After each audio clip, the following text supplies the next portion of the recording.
আমার মেয়ে তো অনেক শান্ত ছিল। শাকিব খান ও বুবলির ঘরে কন্যা সন্তান আসার খবর প্রকাশ্যে আসার পর থেকেই নতুন করে আলোচনায় এসেছে তাদের ব্যক্তিগত জীবন। এরই মধ্যে সামাজিক যোগাযোগ মাধ্যমে ছড়িয়ে পড়েছে একটি চমকপ্রদ দাবি।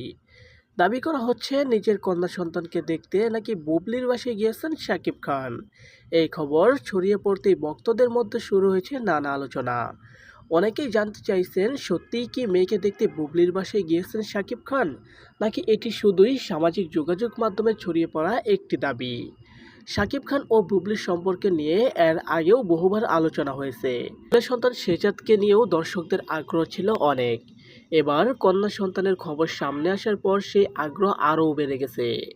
বিশেষ করে শাকিব খান মেয়েকে দেখতে গেছেন এমন খবর সামনে আসায় ভক্তদের মধ্যে তৈরি হয়েছে বাড়তি কৌতূহল। তবে গুরুত্বপূর্ণ বিষয় হলো, এই মুহূর্তে নির্ভরযোগ্য কোনো সূত্র থেকে শাকিব খান সত্যি বুবলির বাসায় গিয়ে মেয়েকে দেখেছেন এমন নিশ্চিত তথ্য পাওয়া যায়নি। তাই সামাজিক যোগাযোগ মাধ্যমে ছড়িয়ে পড়া দাবিটিকে নিশ্চিত খবর হিসেবে নেওয়ার আগে অবশ্যই যাচাই করা প্রয়োজন।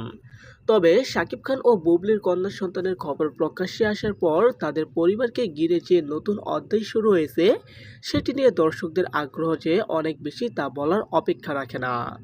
এখন সবার অপেক্ষা, শাকিব খান কি নিজেই তার কন্যা সন্তানকে নিয়ে প্রকাশ্যে কিছু বলবেন, আর বুবলির বাসায় গিয়ে মেয়েকে দেখার যে খবর ছড়িয়ে পড়েছে সেটি সত্যি নাকি শুধুই গুঞ্জন। সময় হয়তো এই প্রশ্নের উত্তর দিবে। আপনার কি মনে হয় অবশ্যই কমেন্ট করে জানাবেন।